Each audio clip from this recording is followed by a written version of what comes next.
Tēnā koutou katoa, ngā mihi nui ki a koe.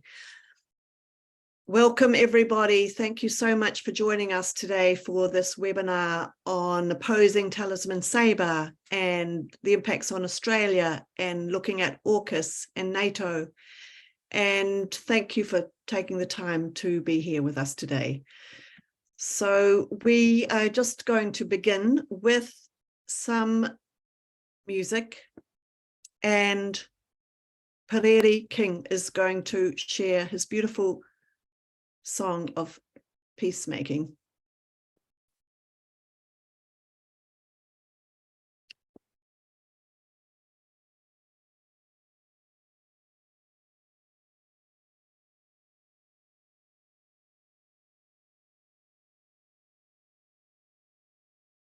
Okay.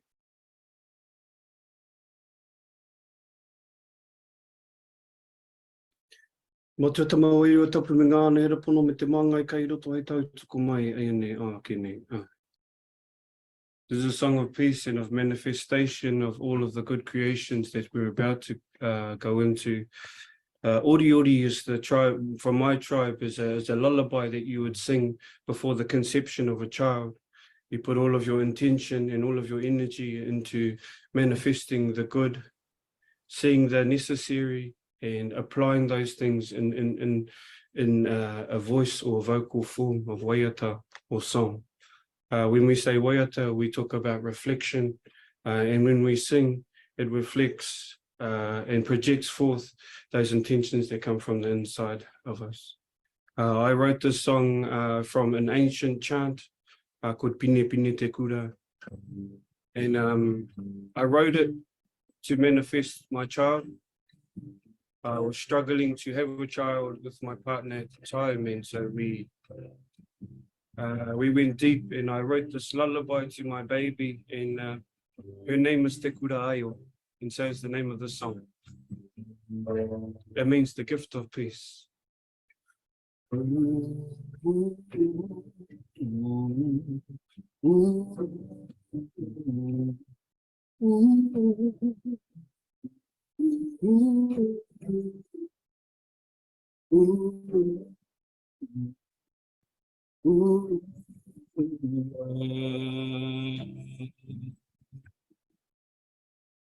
And I dedicate it to all of those wahine that are pregnant right now. Pine pine te kura, au te kura, whanake te kura I raro I awaru. O te kura nui, o te kura roa, o te kura tawhiti nā tū hei pō.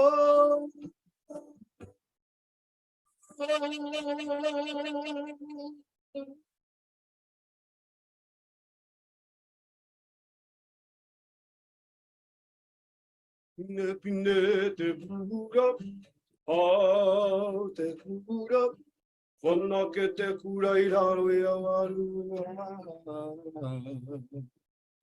O te kura nui, o te kura roa, o te kura tawhiti nā tū hei pō.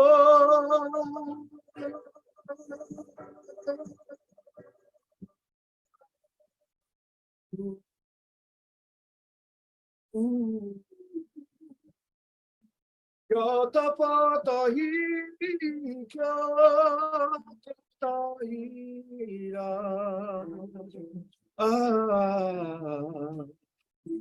Nau mai ki te toi, huare wā.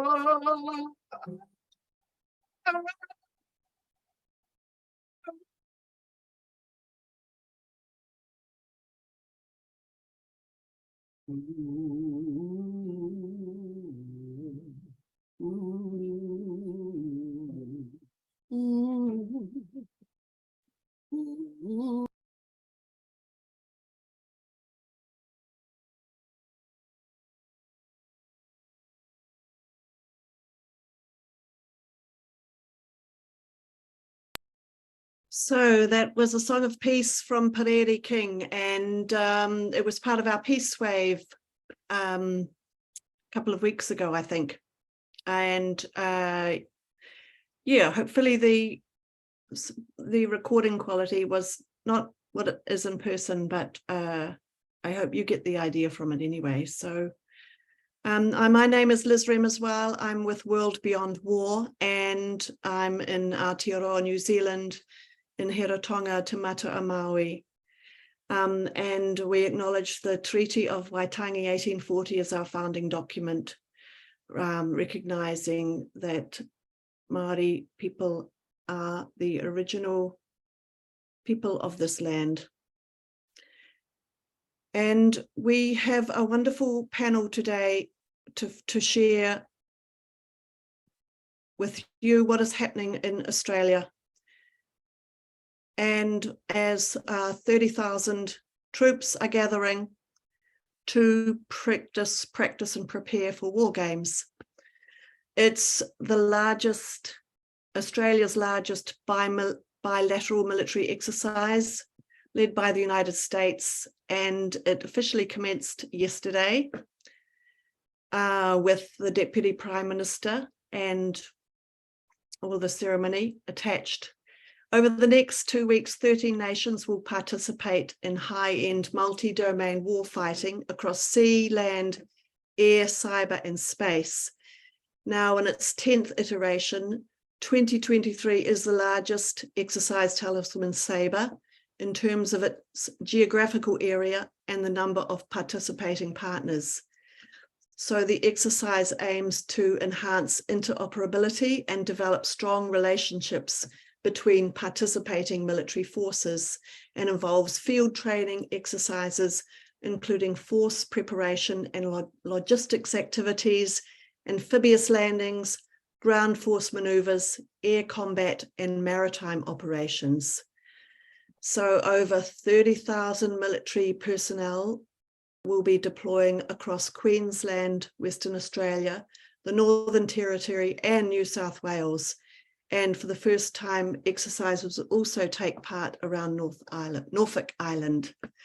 And in addition to the United States, forces from Canada, Fiji, France, Germany, Indonesia, Japan, New Zealand, Papua New Guinea, the Republic of Korea, Tonga, and the United States will participate, with personnel from India, the Philippines, Singapore, and Thailand attending as observers.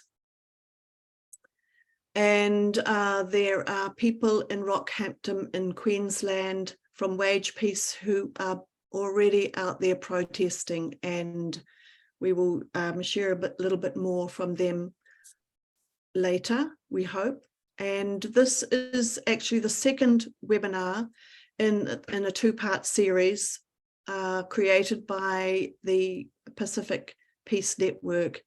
And the first webinar was Voices from the Pacific, with speakers from Guam, Darwin Territory, Hawaii, Okinawa, Jeju Island, and the Philippines, who talked about the impacts of militarism to their homelands.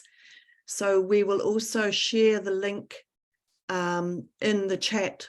So it's very, very well worth watching that webinar. So our first speaker today is the wonderful Anne Wright. Welcome, Anne. Thank you. Thank you.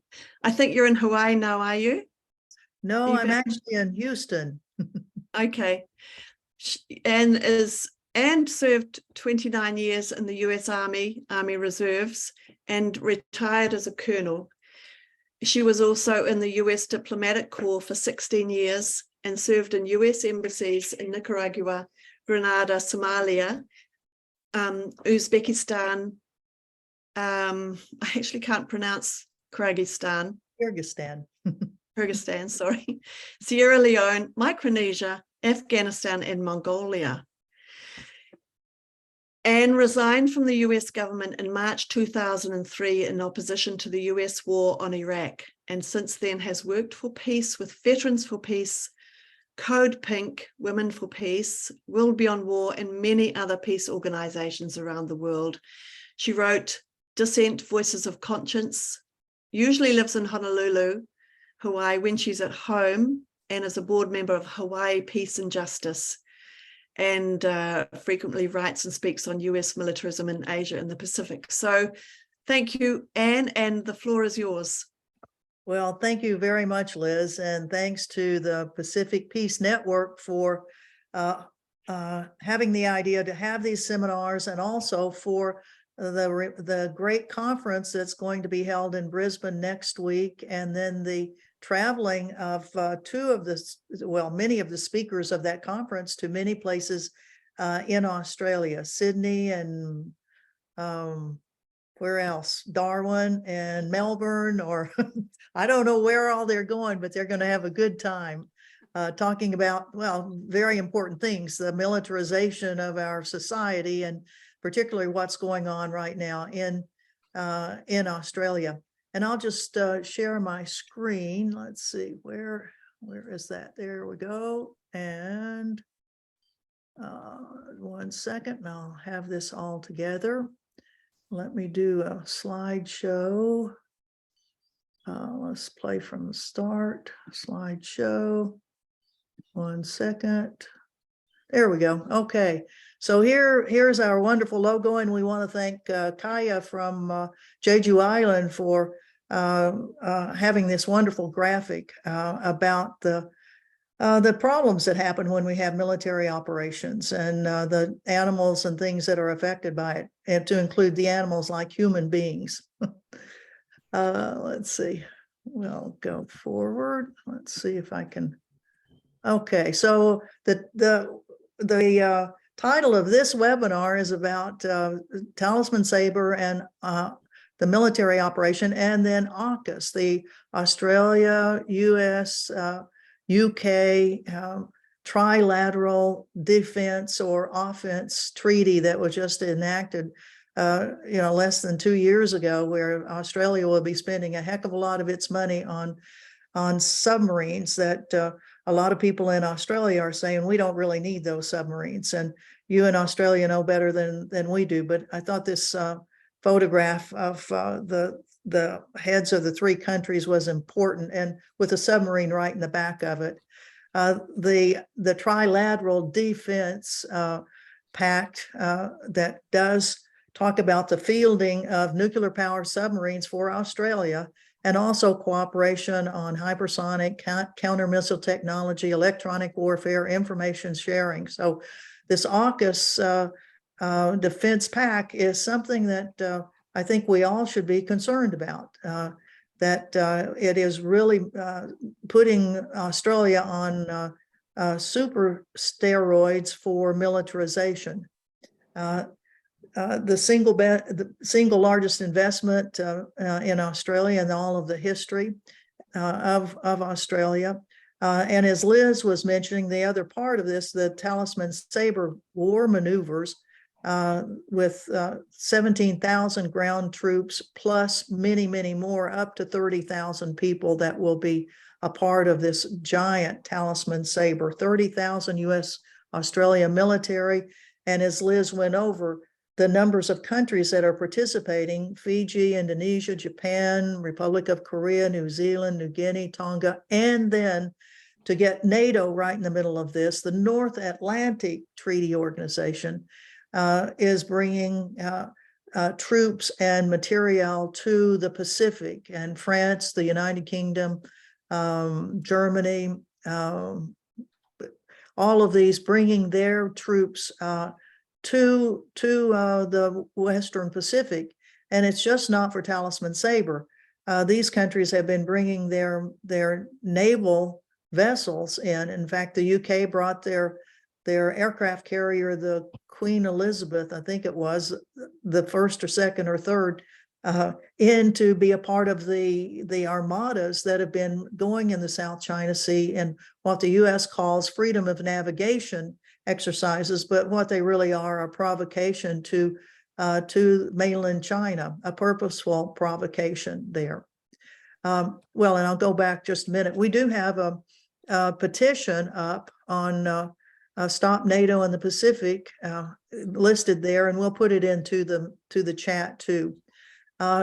Liz also mentioned where in Australia the Talisman Sabre is going to be. And when you really look at all of the places in Queensland, and then you go over the Northern Territories, you look at all of these, there is a lot of Australia that's going to be affected by Talisman Sabre.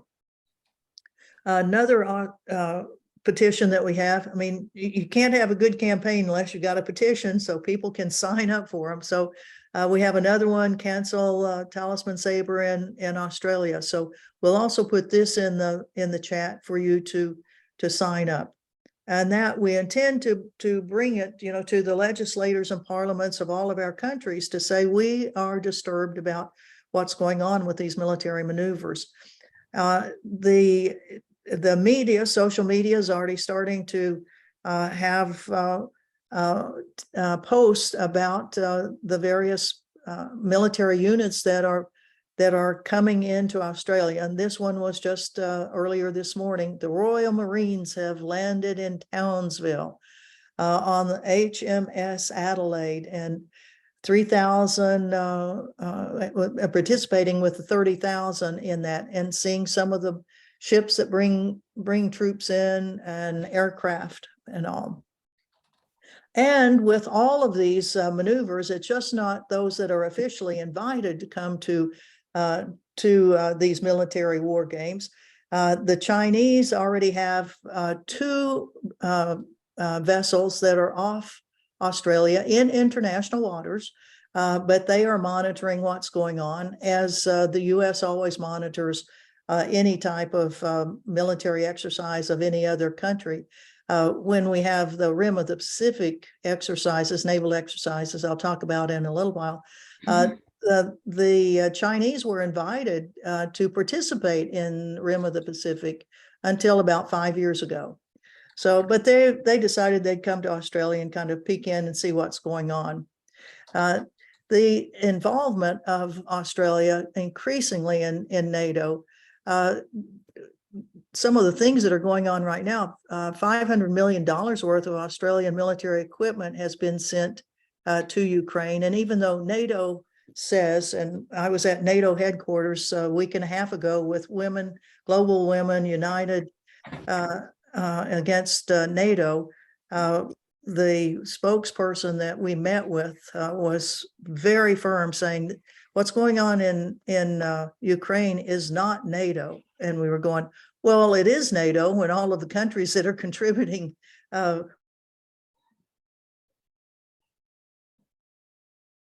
weaponry into $100 million worth of equipment. The US, unfortunately, has sent billions in there. Australia has also sent a surveillance plane to Germany to monitor potential threats to Ukrainian supply lines. And the expectation is from NATO that Australia will just not be doing things in the Pacific, but it will join in other parts of the world. Also, Australia is participating in the US military forces. You have one of your major generals who is the deputy commander of the US Army of the Pacific, and he's living in Hawaii, working out of Hawaii as a deputy commander of a US military unit. You have a second one that is a deputy commander of the US Pacific Air Force. And this guy is based at Hickam Air Force Base, which was co-located with Pearl Harbor. So the US is sucking in senior leadership of the Australian military to be working hand in hand with the US military on a day-to-day basis in US military bases in Hawaii. And speaking of US military bases, the Indo-Pacific Command for the United States, which covers everything from the west coast of the United States all the way across the Pacific, across China, all the way to India. And what the numbers of US military bases that we have in the Pacific are huge, in Japan, South Korea, Guam, Nick will tell you all about Guam. In the Philippines and Diego Garcia, we've got things in Singapore, Australia, Hawaii, New Zealand. So the United States has its fingers all over the Pacific. And here just, this is a busy slide, but it kind of gives you a view of the types of forces, not only US forces, but you can see the flags of other countries as they were coming in to do military exercises, some with Australia, some with Japan, some with South Korea. So it's a very busy place, the Western Pacific, and the potential for mistakes, for inadvertent, much less purposeful crises is there just from the sheer number of vessels that are out there and are on these freedom of navigation maneuvers and actual military war practices. The U.S. military itself for the Pacific is big. We have nearly 400,000 military and civilians assigned to the Indo-Pacific Command, over 200 ships, 1,100 aircraft. We've got Marines, we've got airmen, we've got military, Army, Special Operations Forces. We've got all sorts of people that are assigned in the Pacific area.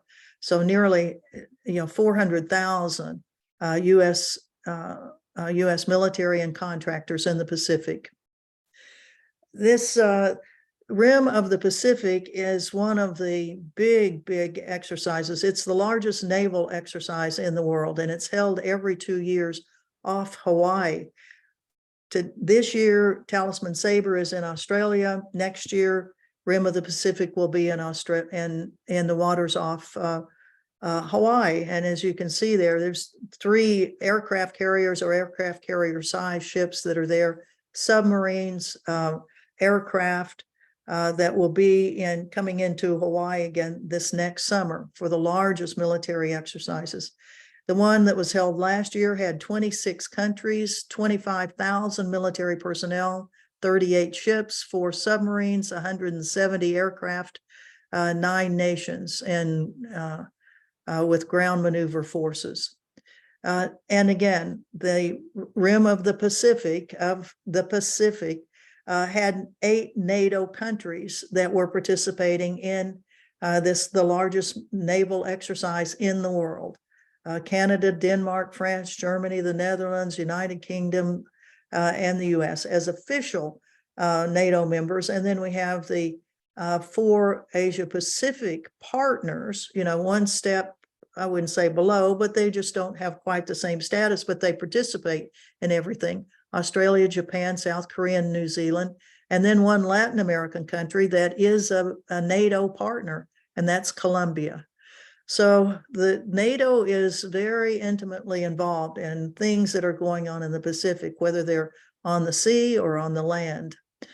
To end, I would like to say that we would like to invite you all to come to Washington, D.C. next year, July 9th through 11th, for the No to NATO events that we will be hosting there.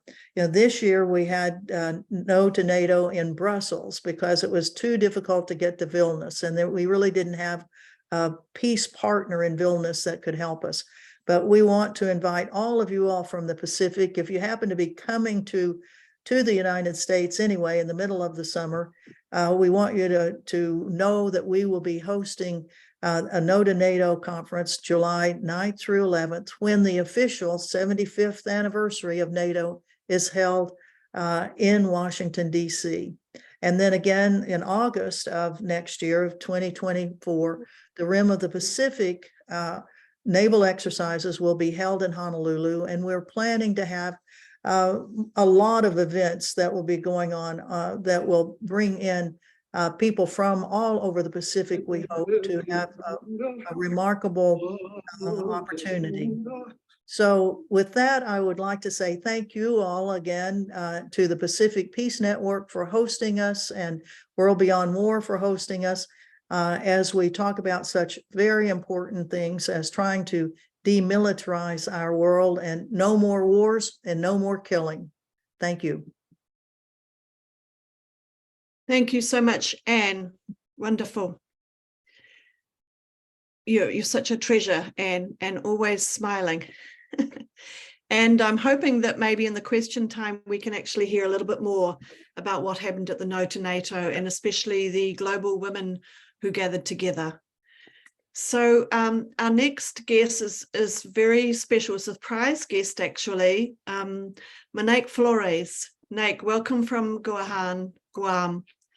And Nake is going to be one of the guests at the Brisbane conference next weekend, along with Shinako Oyakama from Ryukyu, Okinawa. So it's going to be really exciting. Just wish I could be there with you. Nake is a member of Prutehi Litikayan, Save Ritidian, and is an activist from the Shimaru community, Indigenous people who have called Guam and other Marinara Islands home for more than 3,500 years. They are challenging the military's efforts in court, and Nate comes from a family who once ranched the land next to the military's proposed disposal site and works tirelessly to stop the military destroying the homelands. So welcome, Nate. Sanamasi, thank you so much, Liz and everybody, for the invitation to be here. It's an honor to be here to stand in solidarity with all of you for a call for peace and genuine security for all of us in the Pacific, but for the whole world. I am calling in from Guam or Guahan, my indigenous homelands, also part of Lagos Zangani or the Marianas Islands, the Marianas Islands archipelago here in the Pacific. Anne's presentations always blow me away. It's hard to follow that, but one thing one thing about AUKUS and Talisman Sabre and RIMPAC is these exercises are so connected to Guahan. Oftentimes we have a lineup of several military exercises that take place here leading up to these massive exercises.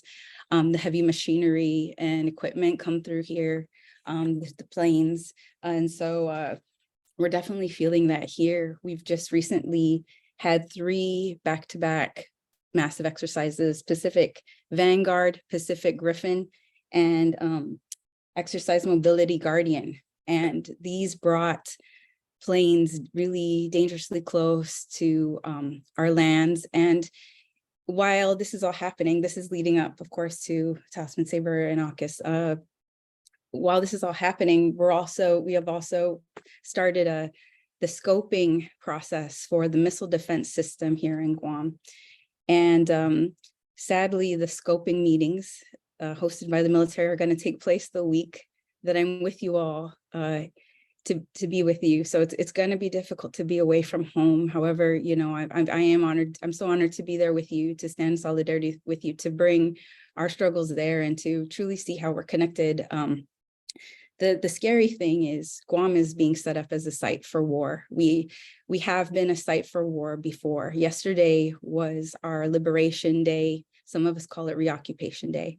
And it was the day that the US forces violently recaptured the island. We were carpet bombed. People were lost from family members, and the landscape was changed forever, not just here in Guahan and in the Marianas, but throughout Micronesia. And so yesterday is a very loaded day. This time of year, there are several memorials for many massacres and sites of violence around the island around that time, around the recapture. And so we know what war is like here at home. Just my grandparents are the survivors of war. And as Liz mentioned earlier, my family lost many hectares of land taken by eminent domain for US military occupation. And so now we see the contamination and destruction of the lands that were also taken from us. That violence, that evil is something you can never unsee, and it manifests in many other horrible things in our community, whether it's our Indigenous folks being the highest in the incarcerated population and the houselessness population being the highest in the nation in suicide and crimes of sexual violence. These things are all connected to the colonial violence that we endure every single day and the hypermilitarization of our island. And all of this is compounded even more because we've just experienced the first super typhoon we've had in just over 20 years here. Our island was devastated in May from Typhoon Maywar. Just in the last few days, we're just at almost 100% of power restoration for the island. My mom just got power just a little while ago, over a month with no power. But it really showed us how the clearing for the military bases have made us more vulnerable to these storms, how our aquifer has been made vulnerable. Many endangered species have basically been guaranteed their extinction now because of this horrible clearing and construction.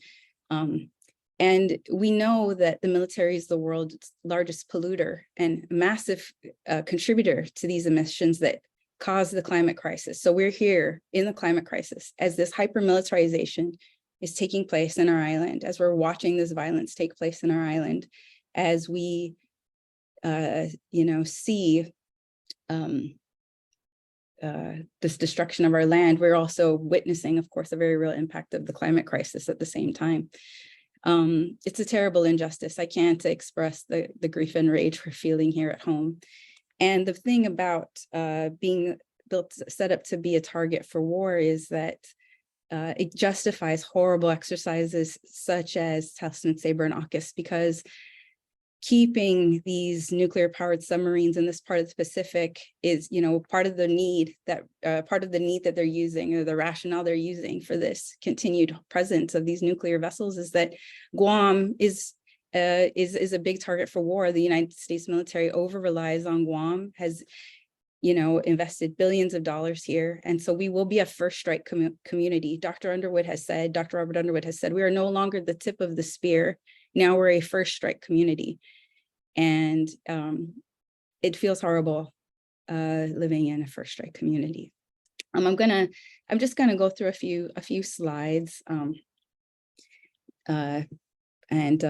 Let's see, they help me. They help me. Let's see, here we go. Can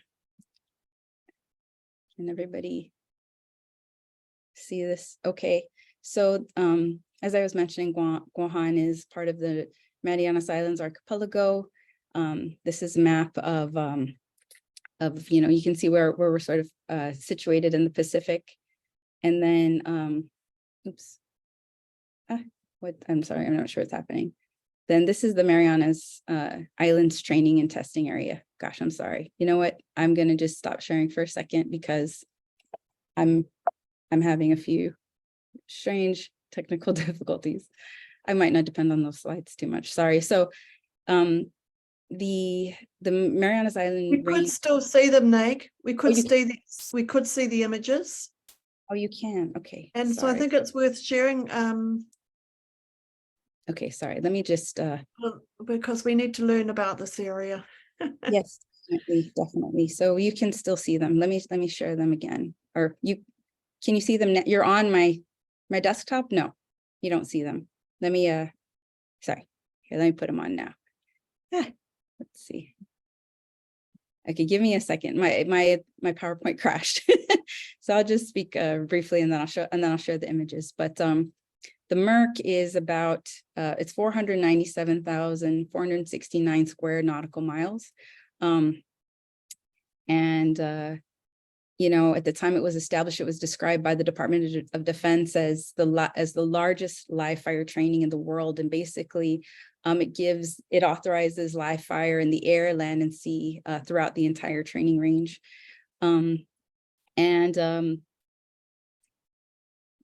Here, let me see if I can start here. So not only do we have, the struggles of the hypermilitarization of our island. Is this okay, everybody? I think it might be better if I run the slides this way. Okay.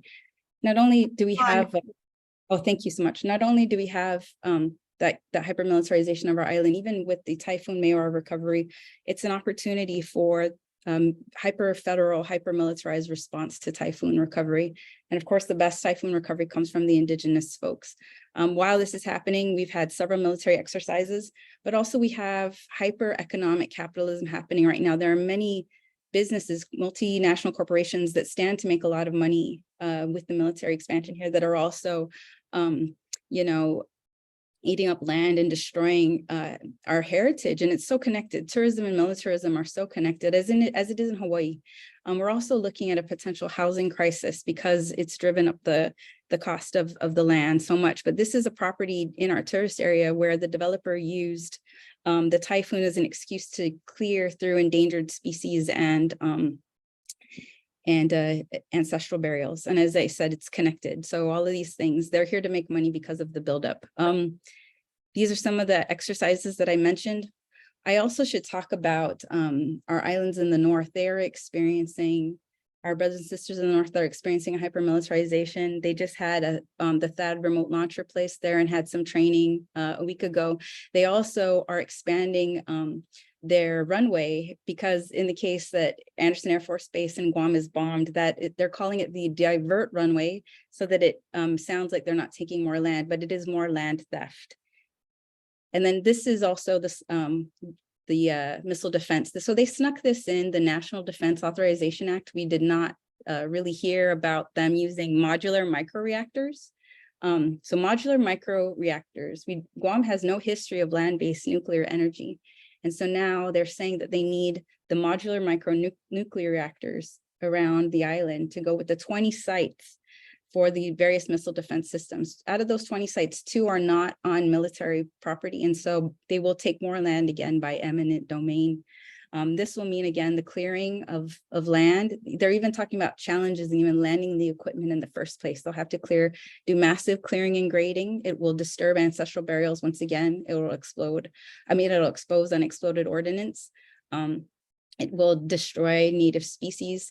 And I'm sorry, what I mentioned, this was in the NDAA, the microreactors. We had no knowledge of this before until someone found it in the NDAA. This is a Google shot of the base before its construction. The base just had its renaming ceremony in January. It's a massive scar. This construction is the size of about 8 football fields, 9 football fields, and American football fields, or massive even European football fields. This is our protest at that base renaming ceremony. They're trying to force a connection to the space by naming it after a Chamorro war hero. Our civil rights were definitely violated here. These are some of our other recent protests. We had some friends from Japan and Okinawa who protested recently visiting, and this is in front of the repository, which is a horrible site of it's where they're putting all of the material remains of our ancestors.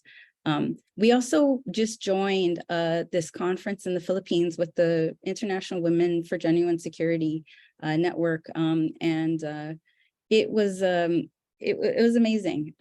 We learned so much about the massive military expansion also happening in the Philippines, as well as a lot of the violence taking place in Okinawa, Japan, Hawaii, and Korea. And it's so important that we just continue these conversations because all of our struggles are connected. This war of imperialism is just guaranteeing that the climate crisis won't end. It's setting us up, all of our islands, for sites of war. And as I mentioned, just a moment ago, we've experienced war here. My grandmother is 92 years old. And she's a survivor of that war. And that's my time. That's my 12 minutes. So thank you all. It's an honor to be here with all of you. I just want to close real quick to say we're also engaged in 2 lawsuits now against the Department of Defense, one for the construction of the live fire training range complex and one for open burn and open detonation. So thank you all so much. It's an honor to stand in solidarity with all of you. And I look forward to seeing many of you in just a few days as I join you there. And stand in solidarity against these horrible war games that put us all of us in danger. Sainamasi, everybody. Thank you so much, Nake. Really, really wonderful for you to join us and share what you go through on a daily basis. It's just really important humanize what this all means. And I noticed in the photograph of you in the Philippines, our wonderful Cora there. I think Cora's on the call. She's part of the Pacific Peace Network. She's an tireless worker for peace and justice. Welcome, Cora. Now, our next guest is very special, particularly because it's her birthday, and she's given up some of her special family time to join us live, Michelle, and been really patient. So welcome. Dr. Michelle Malony is the co-founder and national convener of the Australian Earth Laws Alliance. Michelle began her career as an environmental lawyer and then broadened her work to include multidisciplinary approaches to creating earth-centered governance and systems change. She now designs and manages social change initiatives that connect law, economics, education, cross-cultural knowledge systems, community practice, ethics, and the arts.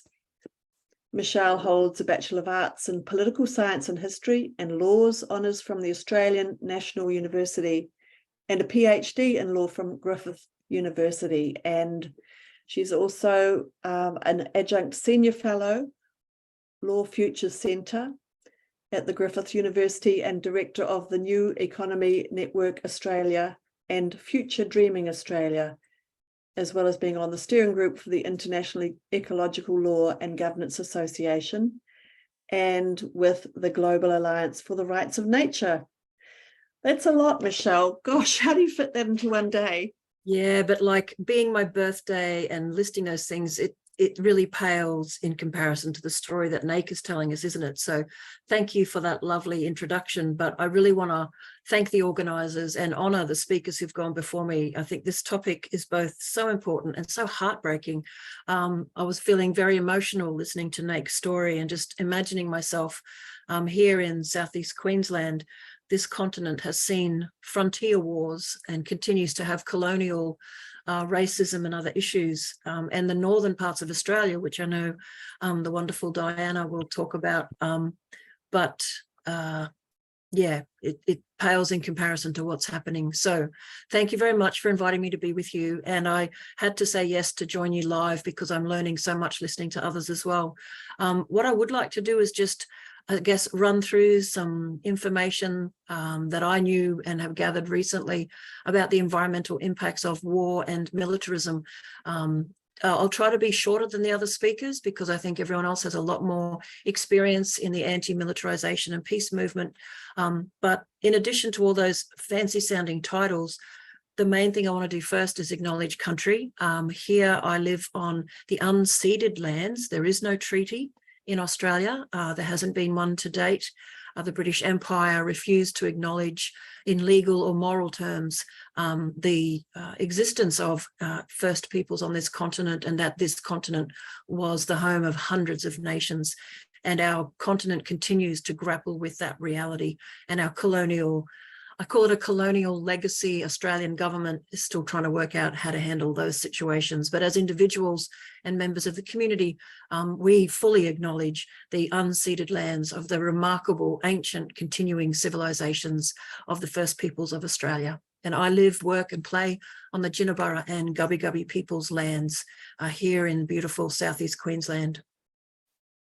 My organisation, I often call it the mothership of all the work that we try to do, is the Australian Earth Laws Alliance. We were created about 10 years ago by a group of concerned environmental lawyers who could see that even so-called traditional environmental law was still part of the military-industrial complex, still part of the colonial project, chipping away at the edges of what environmentalism could be and should be, but not really engaging fully in the root causes of the ongoing environmental harm that industrialized societies cause.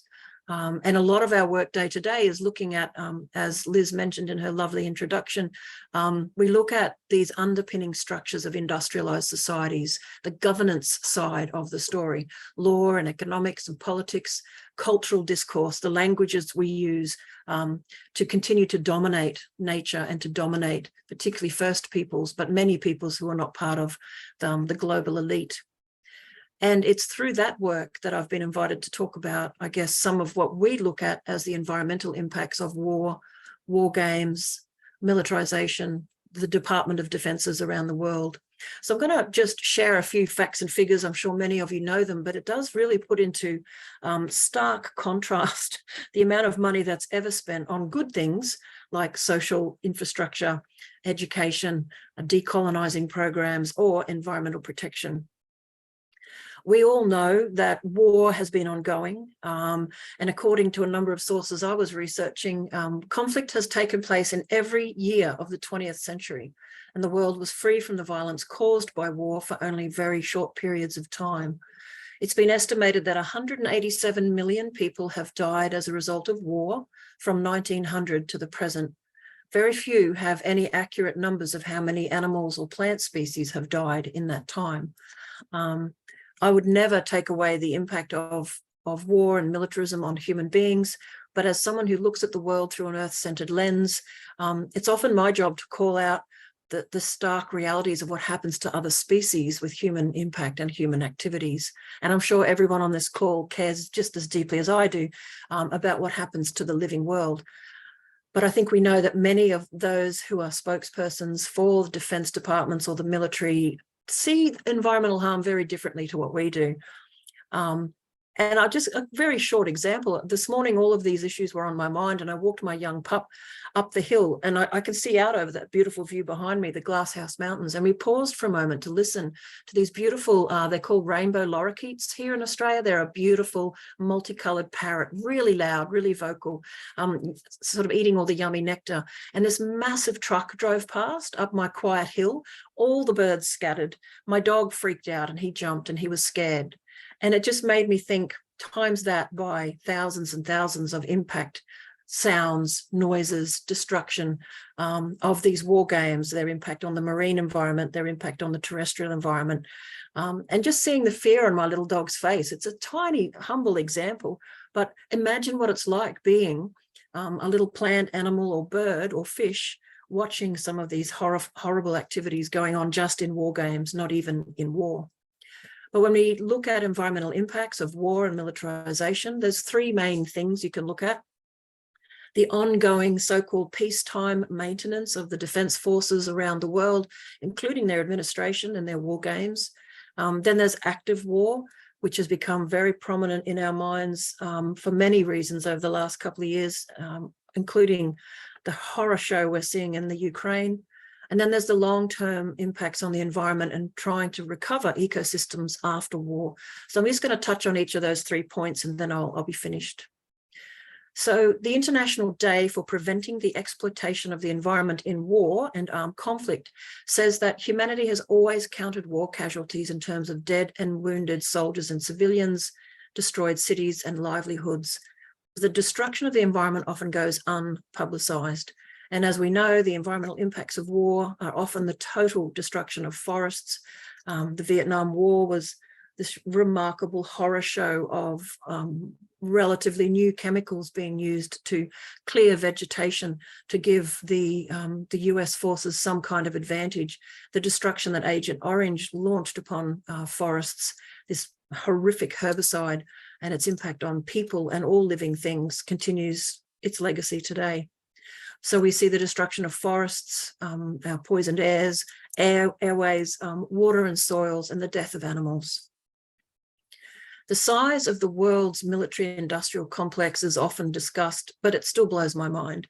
$2.1 trillion, give or take a few pennies. And every year, the spending is increasing in a percentage term.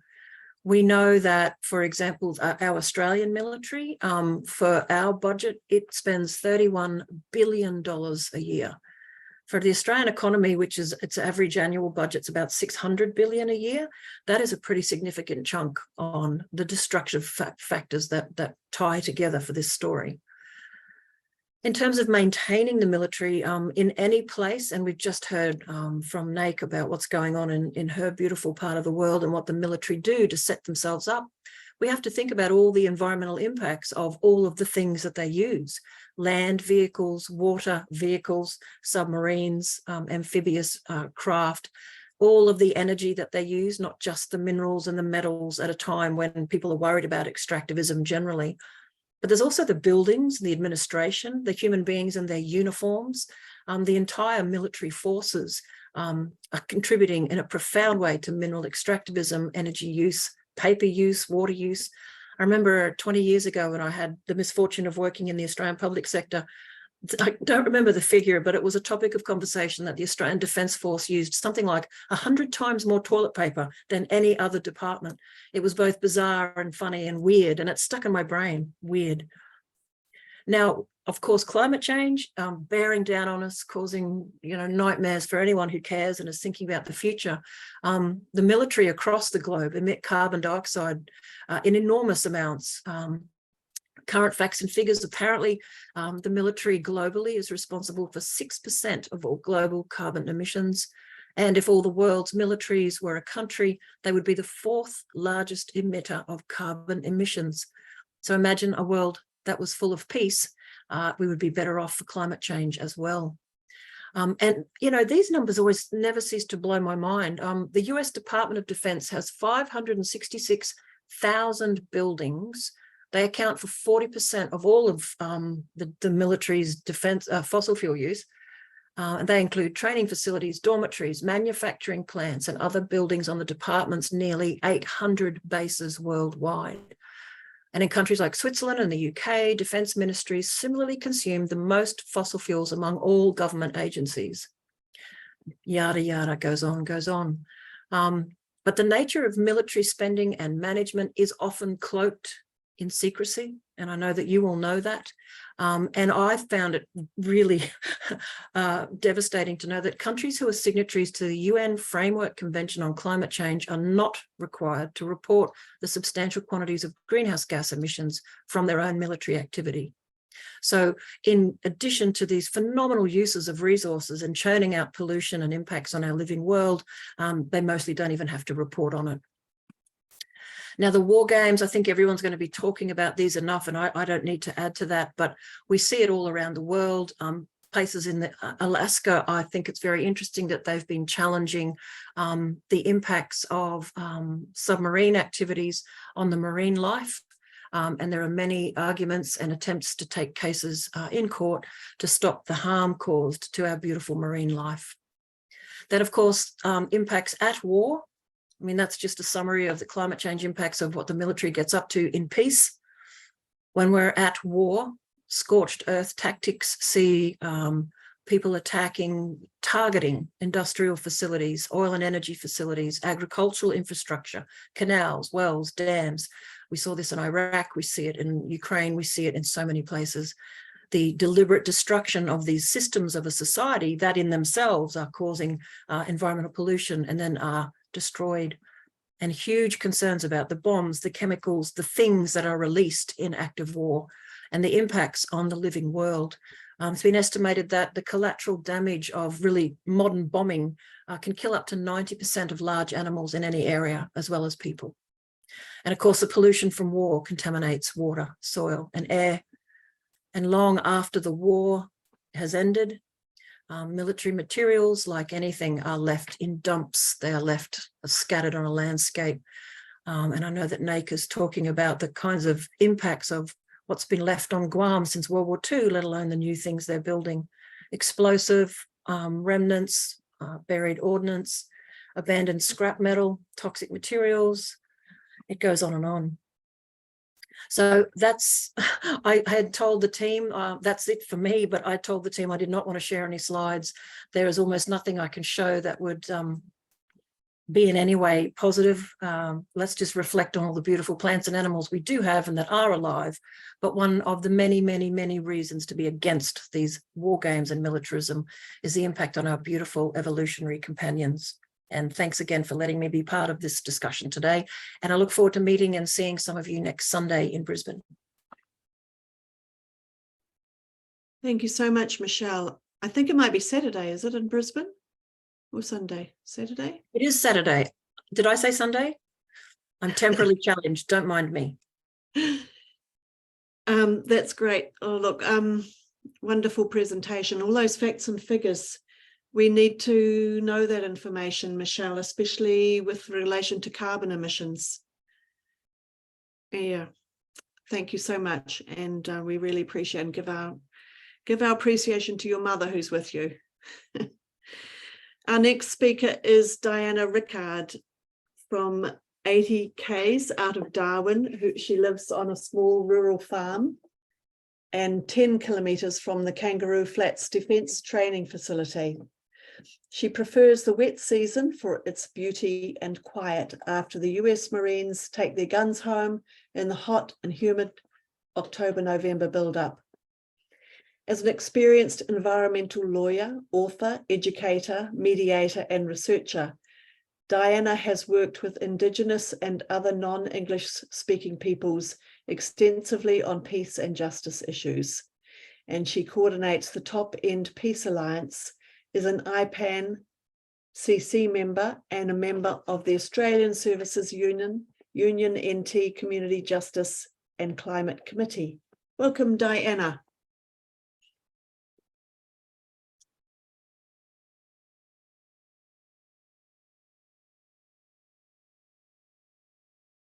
Where are you? I know you are here. Yes. Here she is.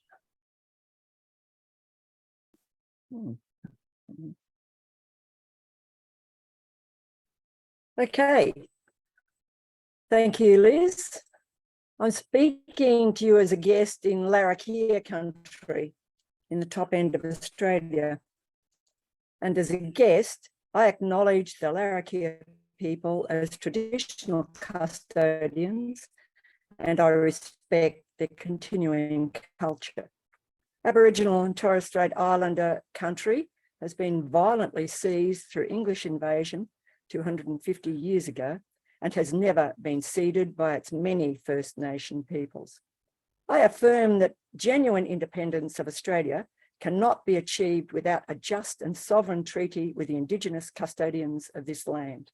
I respect the right of Australian Indigenous peoples to a constitutionally enshrined voice that allows them to speak together and inform non-Indigenous Australians of how joint sovereignty can be achieved through peaceful means. We need to reflect and act upon how to change a war-making world and to transform it by recognising our own violence and deconstructing it. Commanders of the leading Talisman Sabre and Pitch Black games, which are the alternative years here in the NT, are reconstructing war by using legendary swords in rocks and equally gripping myths of the boogeyman or nightmare king as a way to encourage virtual realities of war. Just look at the hype for Talisman Sabre 2023, billed as the greatest show on earth, or the 10th and largest iteration of the Talisman Sabre adventures. It will apparently reflect into troops to fight against the made-up evil Olvanians. Compare this with the Talisman game, fighting mythical characters, trying to reach the crown of command, and giving contestants the chance to kill off all competition, then getting a chance to be a new legend. Spot the difference if you dare. I question the way white invaders look at peace and education to fit into a neoliberal dominant world order. To do peace, we have to challenge the violence that's structured into imperialist, white supremacist, capitalist, patriarchal, social and economic systems. The TS-23 may be a mock invasion, but it's offensive, not defensive. Every year in the dry season in the top end of the Northern Territory, war games are played in what the US generals call an enormous theatre of war. Australia this year will become a giant US military base for 2 weeks. In the theatre of war, the drive towards greater military complexity is pushed by those with vested institutional interests in such a process. It's all designed to preserve the military industrial structure.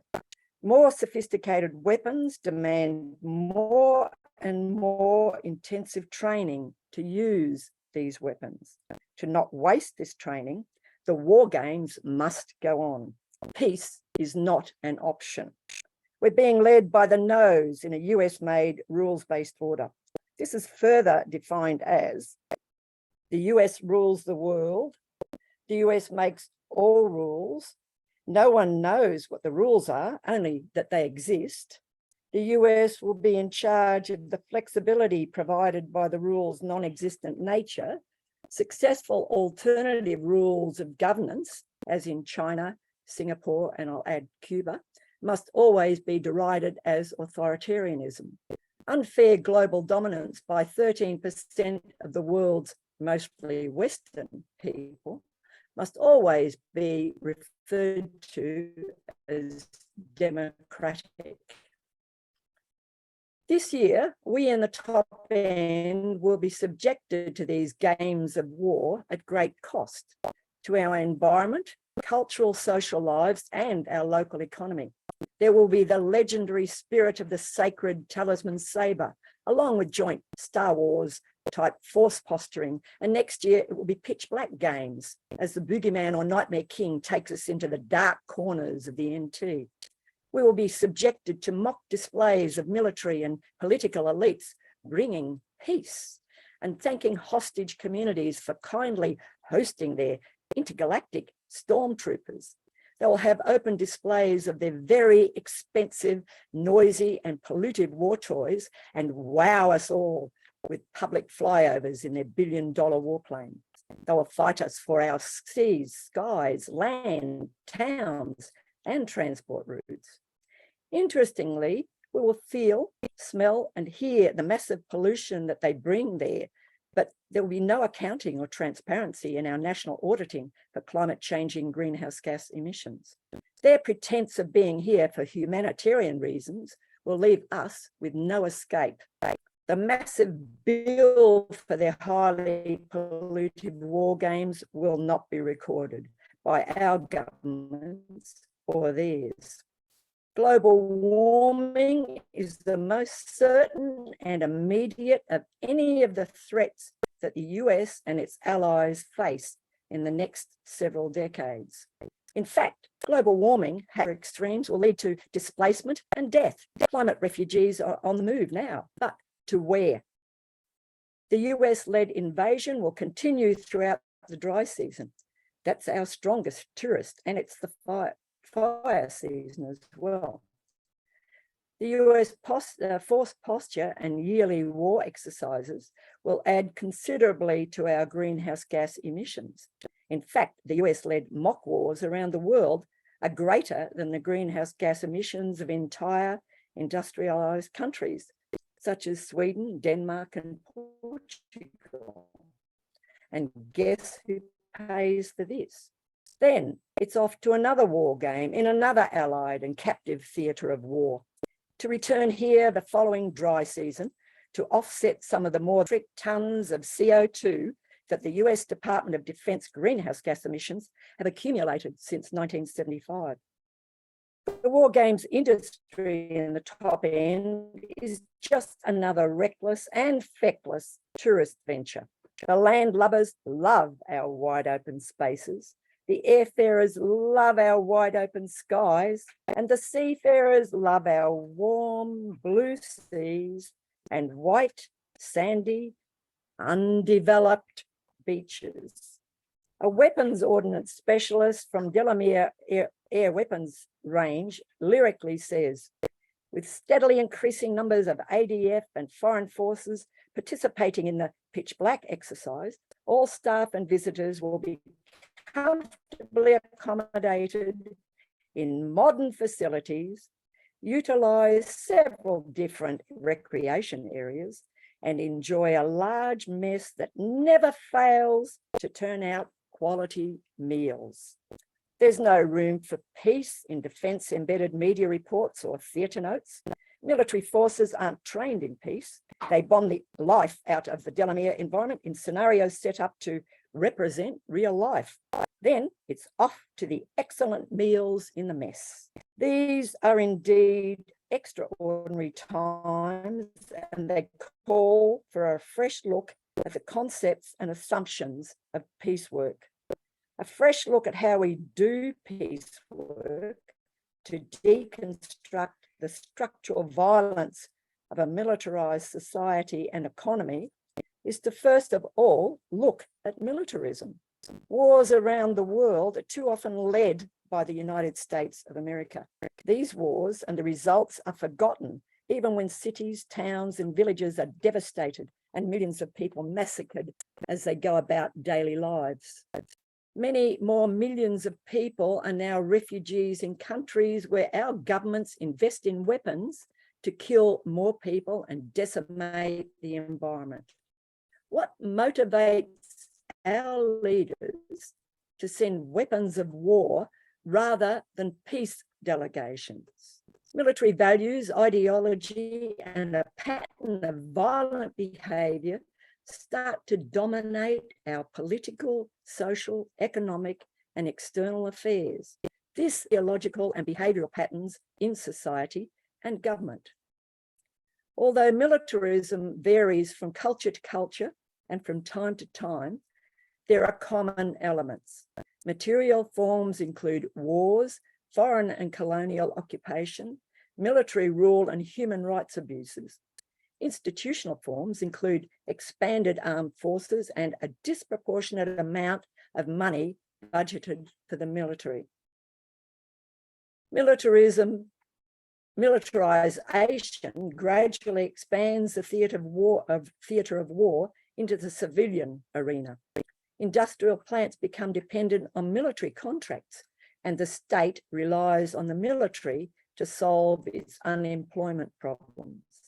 On May the 1st, Defence Minister Richard Marles appeared on the ABC's Insiders program.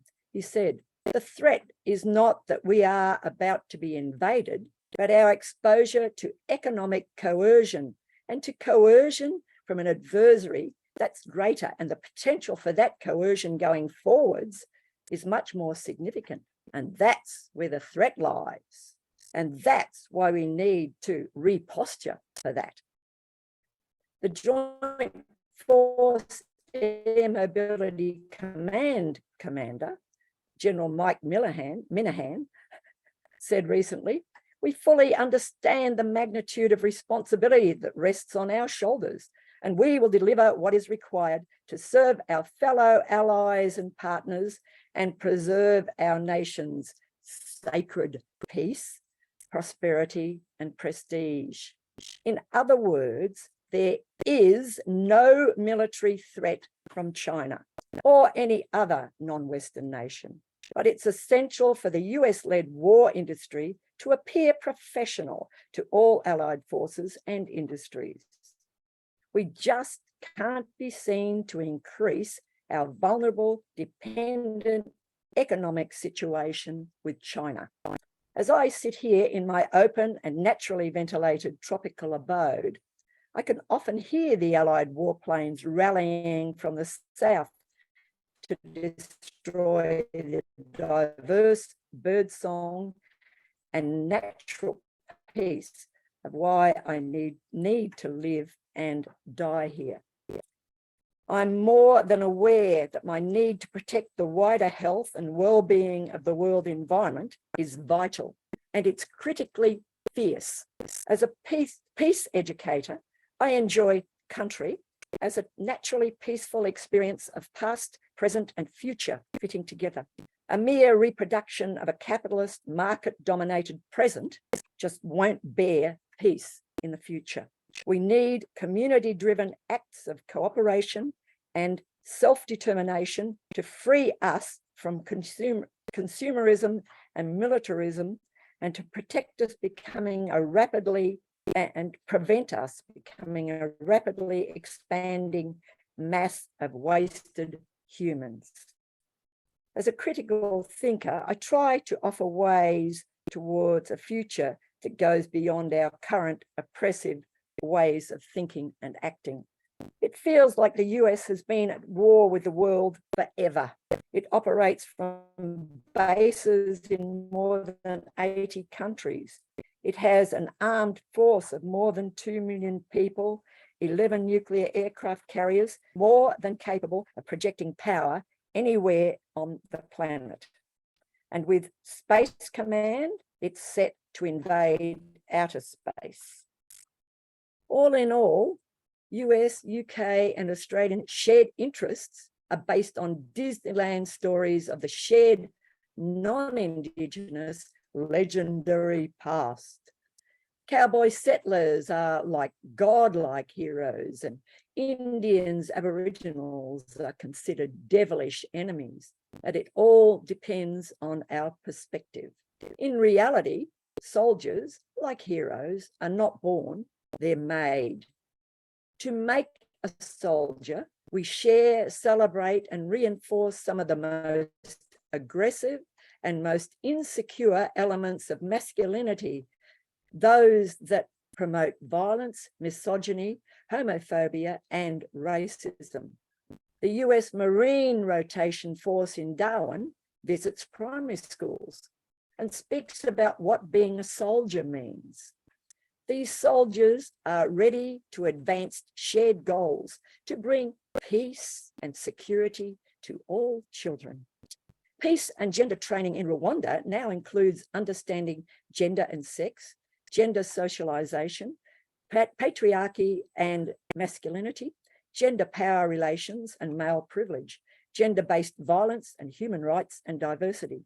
And this is a framework for building positive masculinity and a more peaceful world. As descendants of non-Indigenous invaders, will we ever face up to the brutal past we've profited from? Can we even envisage a sustainably managed and populated continent where several hundred groups of culturally diverse peoples lived communal lifestyles in harmony with the environment and other life forces for over 60,000 years? What would a world beyond individual ownership and violent upheaval of peoples and other life forms look like? We're heading for a climate catastrophe with extremely powerful storms, famine, and less access to fresh water, already making huge parts of the area unstable, the world unstable. We really can't afford to go on feeding political tensions and fueling mass buying into weapons and war machines. It just doesn't make any sense to support US-led wars against the world when we should be supporting peace. Peace education builds personal and social development rooted in a commitment to peace. Not only the absence of violence, but also the presence of relationships that work well. As the war games proceed, soldiers line up to pull sacred swords, talisman sabres from rocks, and to practice to be dark guardian, fosters understanding, belonging, makes it easier for people to participate, encourages self-determination, challenges patterns of fearful difference and exclusion, and values dissent as potentially productive. So how about we all share knowledge now of how to work together to make peace into the future? Thank you. Thank you so much, Diana. That was a wonderful address. And I'm surprised you're not in politics. It was so good. Our next... I wanted to be at one stage. I didn't quite get there. Yeah, and our next speaker, our last speaker, and I don't want to say our token man, but you know, could be, is a former politician. And it's the Honourable Matt Robson. And he was a Kiwi politician, but he's actually an Australian. And I just found out today, actually, or yesterday, that the reason his family came to New Zealand was so he wasn't conscripted into the Vietnamese War. So Matt is a former Minister of Disarmament. He has challenged the New Zealand government's pro-NATO policies and its integration into the war plans of NATO, and has ended up on an enemies list created by the government of the Ukraine, along with many eminent scholars such as Professor Jeffrey Sachs and military analysts such as the former Swiss and NATO military analyst Colonel Jacques Bode. And I see that there's also in the audience today Mike Smith, who's also an enemy of Ukraine, I believe. So welcome, Matt. And we kind of, I think we're possibly going to have to run over time to allow for some questions and answers. I don't know if that's going to be okay with you, David Swanson, if we can maybe go over 10 minutes to allow a bit of questions and answers. Anyway, over to you, Matt. Thank you. And thank you. And thank everybody who's been on here. I've got 12 minutes to cover a huge topic, but Liz has helped by giving some of my background.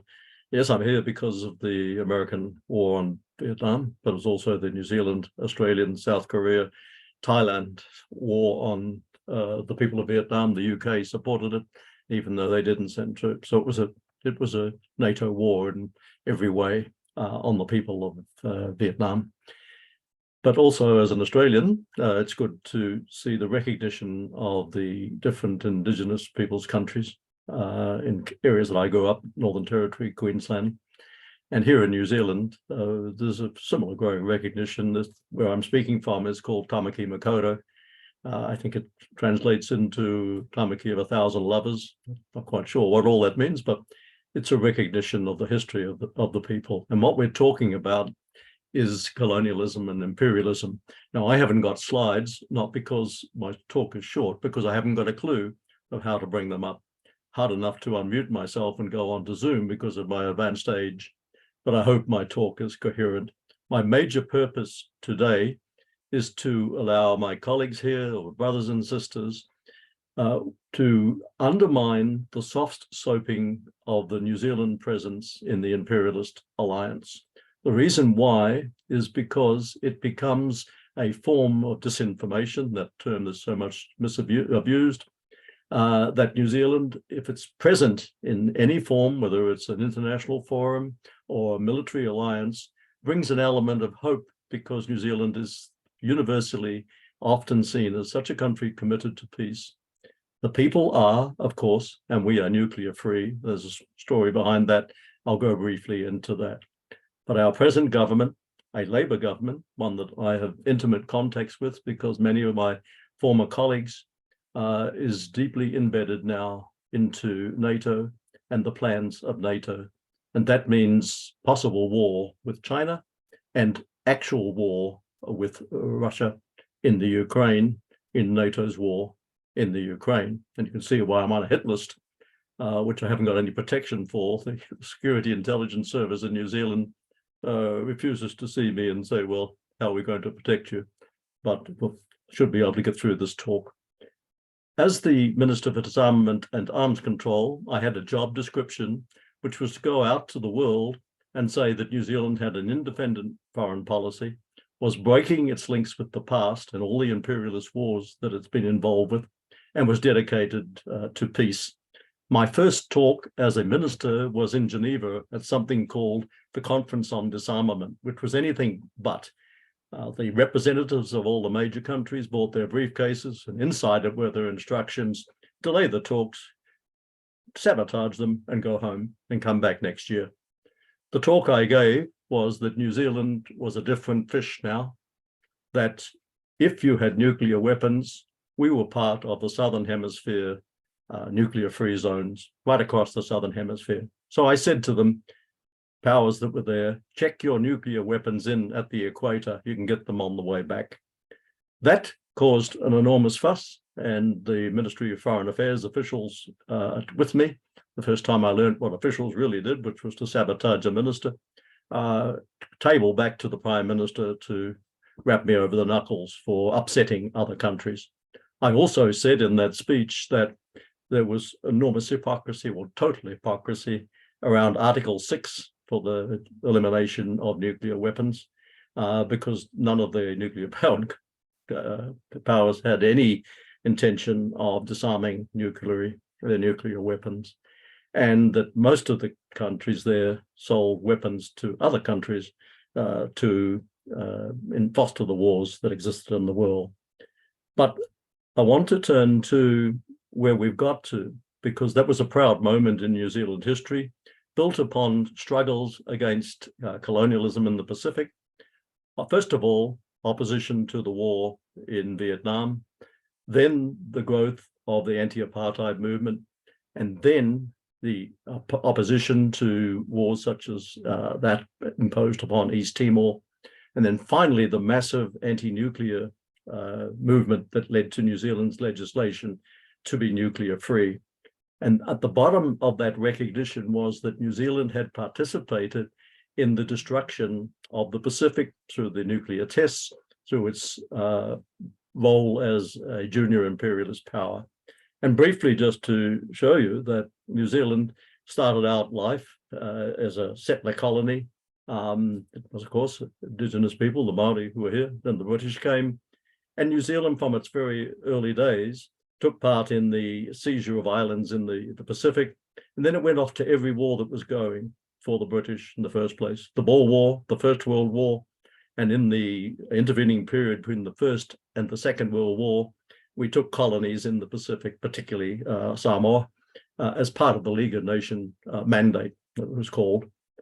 The Labour Party at the time was founded by a man called Harry Holland, also an Australian, who was anti-imperialist, decried the First World War, decried imperialism, decried New Zealand's involvement in supporting British imperialism and its own imperial interests.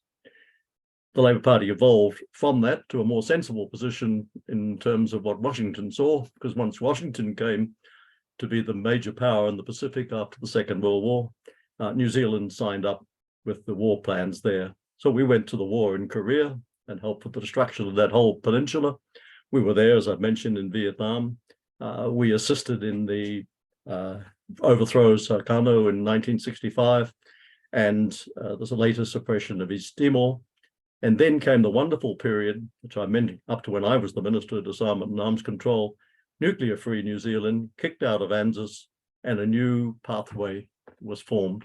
And when we became government in 1999, we rejected the sale of F-16 aeroplanes, we rejected new frigates, and we said that our military was to be involved with anything that was involved with peacekeeping and development, but not in imperialist wars. That was my job description, to take that out. So where have we got to now? Well, we are now a cooperating partner of NATO. We're part of 360 degrees NATO. And now that NATO declares that the North Atlantic also covers the Pacific, we are with 4 powers, Australia, Japan, South Korea, called the Indo-Pacific 4.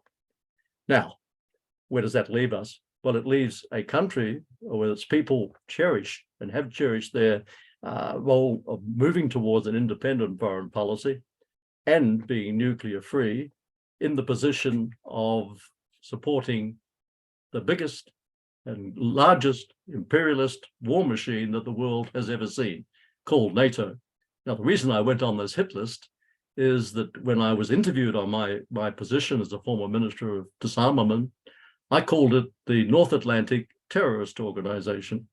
And apparently that was wrong, because that is disinformation, misinformation. And like many of you in your own country, it's one of the most powerful forms of getting our people to join these new war games, these new war plans of NATO to crush Russia, to crush China, and to maintain the hegemony of the United States, is to label any opposition to that as disinformation. Well, all my life, I've had disinformation from the mainstream media, which I'm told now is a guardian of truth. But how did we come to support the war, the brutal imperialist war, killing up to 5 million people across Indochina, if we were getting information from the mainstream media? How did we come to call the 1965 massacre in Indonesia a triumph against the Reds? We got it through the mainstream media. And now we have a situation in the world where we can now go on to the internet. We can find out more information, hopefully at the press of a button, and we can arm ourselves with information. And that comes to my main point with you. I thank Anne and the others for putting out the details on, because I haven't got time in this talk, on what Talisman Sabre means as a giant exercise. And I see that the exercise is not just practicing defense of Australia anywhere, but amphibious landings, use of seaplanes, use of aeroplanes to attack. And little New Zealand comes into that. Little, big compared to many of the Pacific nations, but little compared to these others. But we play a big role. We play this role of support for these policies. One is that reputation we have in the world as being a country committed to peace. Now, recently, our moderator, Liz, and I went to a conference in Cuba called World Balance. And by the way, and that's why none of us can get to the United States next year, because we've been to Cuba. They won't allow us to come. Apparently, Cuba is an enormous threat to the world's peace. But at that conference, I found that many of the people, well-meaning people, well-informed people, weren't that aware that the Pacific was now a major staging ground for a war, that the United States had shifted 60% after the Asia pivot of Obama in 2011, 2012, 60% of its forces to the Pacific. Now, this is a continuation of the strategy after the Second World War. Europe was often a sideshow for American imperialism at that time. They left it up to the British and the Red Army to destroy the Germans. Their biggest fear was being shut out of the markets and resources of the Asia-Pacific area, and that they wouldn't be in the top position if the colonial empires fell apart. So back to New Zealand. Well, New Zealand is part of the Five Eyes. New Zealand takes responsibility for the intelligence and spying on the countries of the South Pacific and across into parts of Asia for where we can have coverage. And New Zealand in that capacity provided pinpointing of how to murder Vietnamese from the B-52 bombers from Singapore. It provided intelligence of how to identify those who were opponents of President Sukarno in 1965 in Indonesia. It provided intelligence on how to continue the occupation of East Timor, and therefore it plays an important role. In the Pacific, the job now is for New Zealand to use its influence to talk about the Pacific family. And we have many members of parliament of Pacific descent and Maori descent. Our foreign minister is Maori. What is the job that they have been assigned? To go out to the Pacific nation and saying, we're part of you. We're not part of the imperialist countries. We're part of your family, but the Chinese are the biggest danger. That's the role that New Zealand plays in misinformation. That's why I mentioned the question of misinformation and disinformation coming through the mass media, or mainstream media as they call it, but also that the government of New Zealand places in.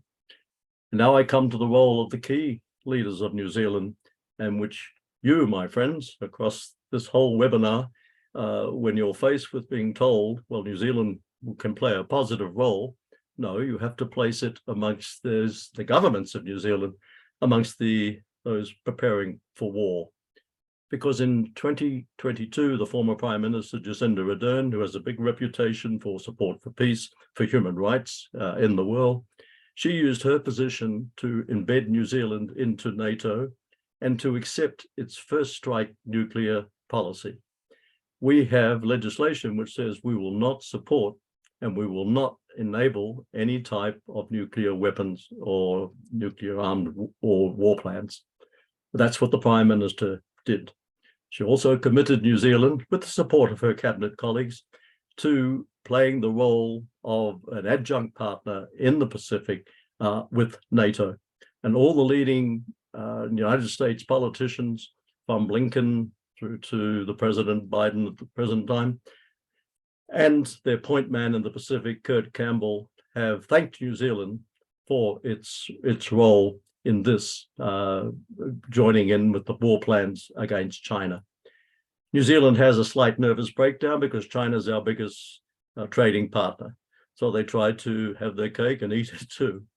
But the plans are very clear. If there's a war, if there's confrontation, New Zealand is on the side of the war planners. And that's the role, unfortunately, that we're playing. And the last illustration I'll give you is that when the Solomons exercised its sovereign right to talk with China on some type of police pact, there was an orchestrated hysteria, an anti-Chinese campaign in the New Zealand media, orchestrated by the government, that Solomon Islands could not be allowed to do this. It's 2,000 kilometers from New Zealand. It seems to be closer to China, but they weren't allowed to exercise their sovereign right. And New Zealand politicians, particularly of Pacific descent, were rushed up to the Solomons and worked with the United States to put an embassy there and say, we're back in the Pacific. Well, as far as I know, the United States has never left the Pacific. It's just increasing its role and its aims to confront China and the threat that they see for China. How much time have I got, Liz? 0. 0. Okay. So I end that there because I've said too much in terms of that. But my main point at the moment to say that the people of New Zealand have demonstrated they want an independent foreign policy. They did achieve that with our nuclear-free legislation. We have a movement here that will revive, so it's not a matter of doom that I'm saying to you. But just as the war in Vietnam was first supported because of the misinformation people were given, but we came to be a country opposed to that pivotal war against the people of Vietnam, I believe the same thing will happen with the solidarity we're expressing across Australia, New Zealand, in the Pacific, and educating other people in the world of what a focal area for NATO for the preparation of war the Pacific has become. Okay. Yeah, well, thank you so much, Matt. You've got a fan club already, by the way. Oh. So, I just really want to acknowledge we're supposed to be finishing now, but we promised to have a few questions, and also there's a few. I want to thank all our amazing speakers. Let's give them a big round of applause for their wonderful presentations and work. Oh, now Margie Pistorius, before we go on to questions, Margie Pistorius, who's just an incredible activist. David, could you unmute Margie? Wage peace, please. And before Margie, while David's doing that, I want to a big thank you to our Executive Director of World Beyond War, David Swanson. It's in the middle of the night somewhere in Pennsylvania where he's bringing us, doing the technical side for this. He's our Executive Director of World Beyond War and a co-founder of World Beyond War, 10th anniversary next year. And he just works amazingly and tirelessly. So thank you so much, David. And I'm also going to ask you, as well as unmuting Margie, if you could pop the peace pledge and ask you in the chat so that you can join it. So Margie, are you there? Margie is out there protesting Talisman Sabre somewhere in, I think, North Queensland.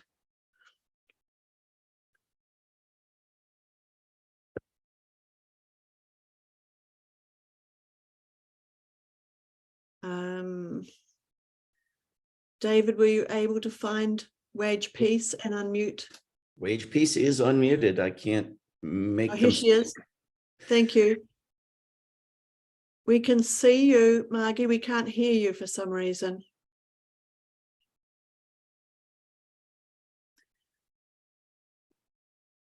How can we hear you, Margie? I think we put in the chat also a video of their protest from yesterday. What a shame. It's a very spirited protest. We can see that.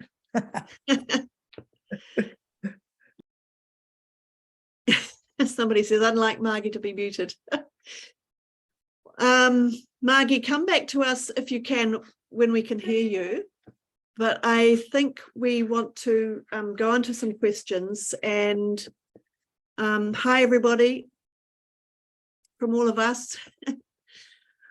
This is recorded, and you will get a copy of this in your emails, and please share it with everybody, share it around, and ask your friends and family to be educated about what's really going on. And I also want to thank Annette Brownlee, who is the co-chair of Pacific Peace Network, for helping with this and working. And please look out for the conference next weekend. Will be recorded as well, or will be live streamed. So look out for that information. And I also want to thank Kaya, who is in Jeju Island, who's really helped with this as well. So questions. Now I'm just going to see, David, could you please unmute Catherine?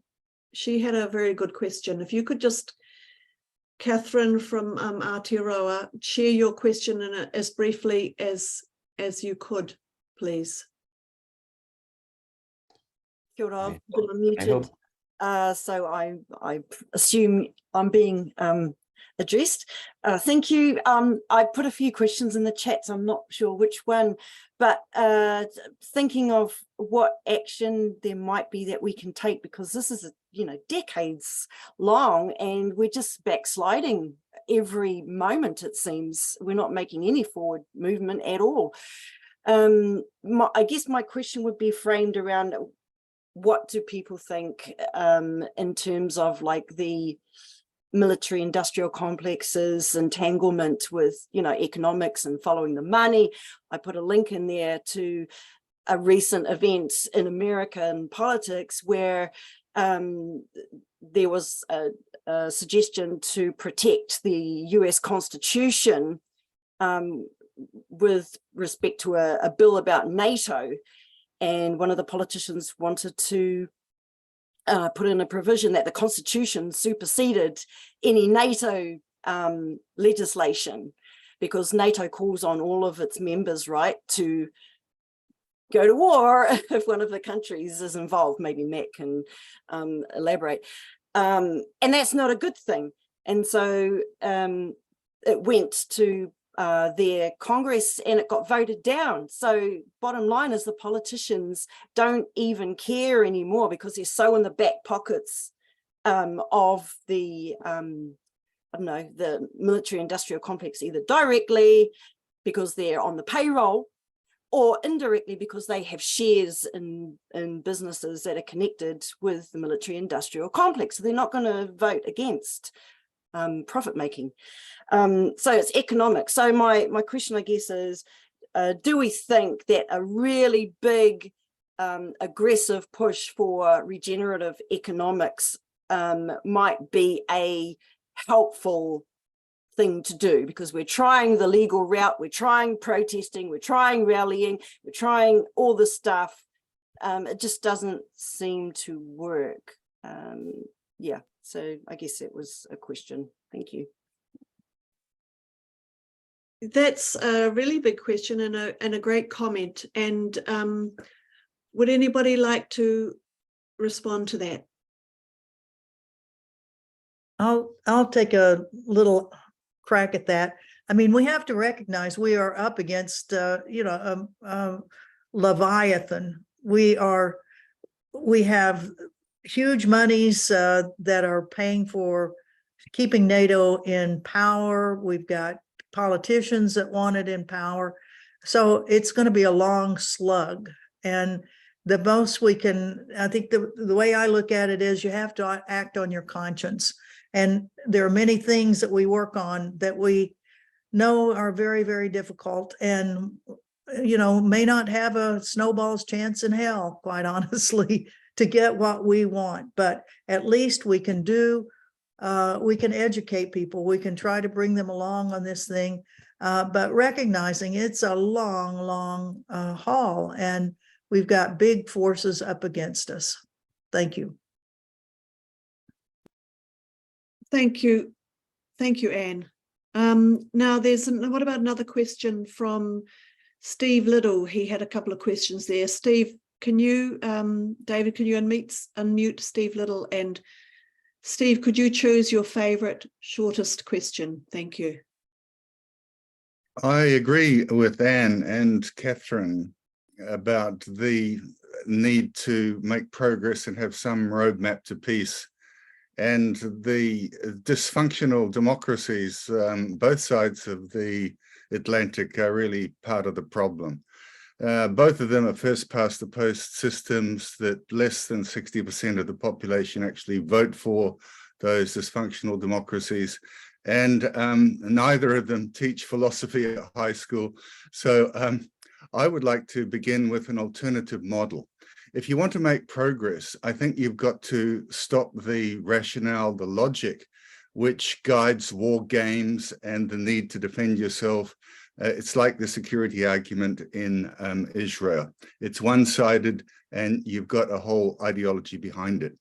So this is my view. Why don't we start to argue for an equivalent of NATO, which is funded by all countries in the UN, a sort of blue beret ready response force that's got military capability.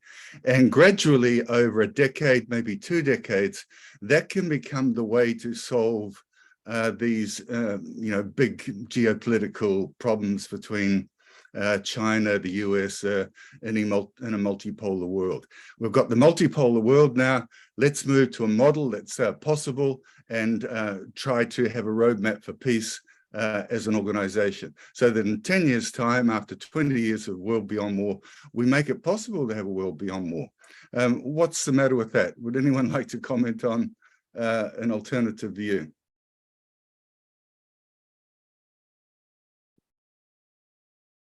Who would like to answer that question? Thank you, Steve. Well, look, so many issues here we're covering in a webinar, and Steve's pointed to a whole range of them. But just on how we go from here to building what we're looking at is a broad anti-war movement. We've seen them in the world before. They've taken many forms, but it's also interconnected, of course, with social economic change, the ability for normal people, not just ordinary, where normal people can make sure that their governments are committed to peace. It's a difficult job. But the thing is, we can't give a prescription exactly how in each country a movement can catch fire and go to bigger things. But you just have to take the civil rights movement in the United States. One thing I've always been inspired by was when Rosa Parks, I think she was on the bus in Birmingham, I think it was, Alabama, didn't stand up. Now, clearly there was a bigger movement for civil rights in the United States, but that was a spark that galvanized a whole range of other activities. Martin Luther, nailing his theses on the Wittenberg Cathedral in 15-something, caught fire, and so many other examples in our country. So what we're doing here, and the wonders of the technology, that many of the ideas that we've discussed will go out much wider. That's really an important thing. What we're all doing today catches people's imagination and fire. And there are two. I'm not trying to give a prescription, because one of the things that I will advocate in New Zealand is one of the parties I was involved, the biggest political party, the Labour Party, has abandoned what I was trying to show, its anti-war position, and gone to a pro-war position.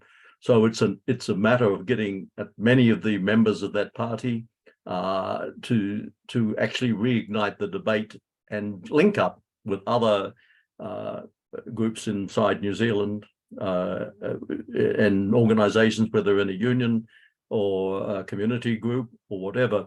One of the ways that New Zealand became nuclear free was just that grassroots action, where in a council or a school, they declared themselves nuclear free in one part of the country. It spread to the rest of the country, to whole cities became nuclear free. At first it was derided.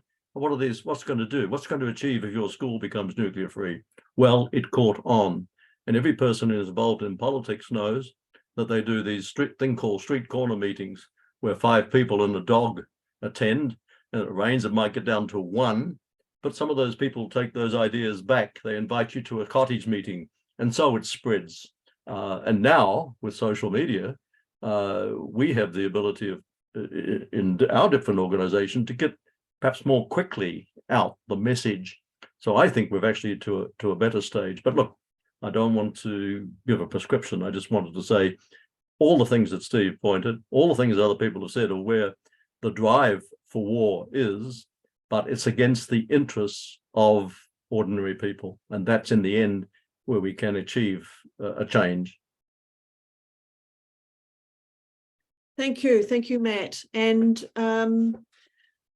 I see we're going to leave in a minute. Diana, would you just like a quick comment?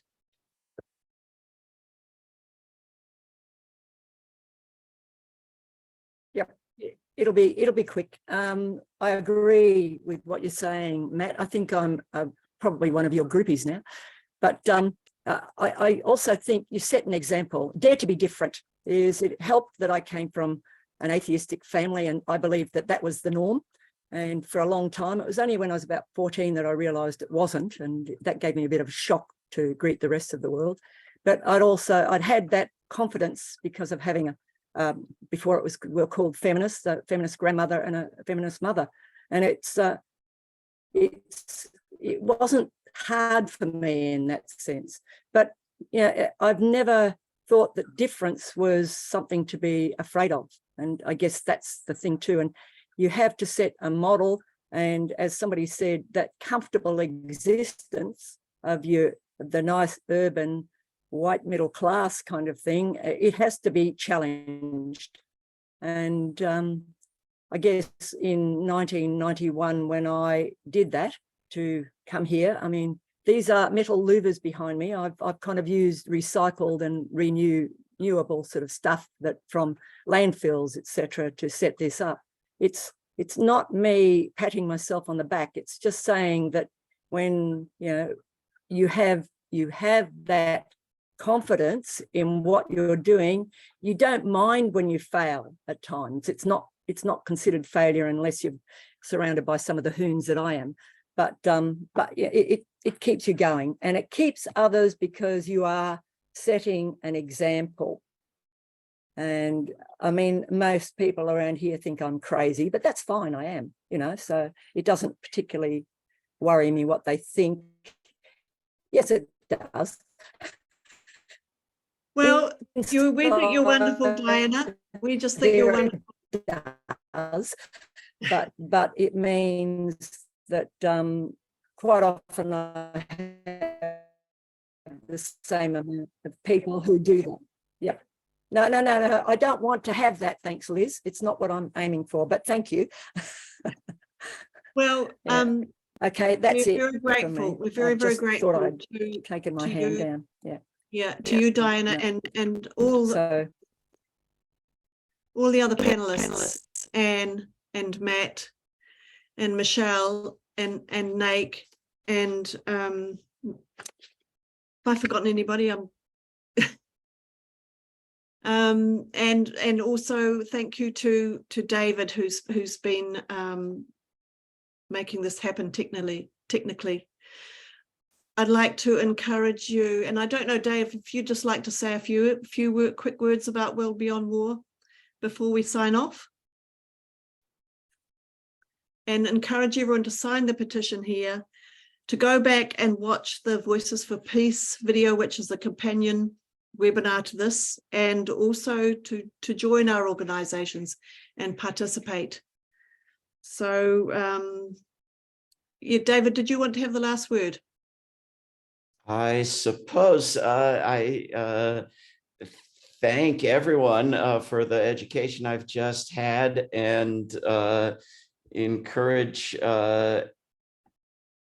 people, if anyone is not familiar with and already engaged with and involved with World Beyond War, to check out WorldBeyondWar.org and contact us and look into how you can sign the Peace Pledge and how you can get involved and how you can create affiliates and chapters.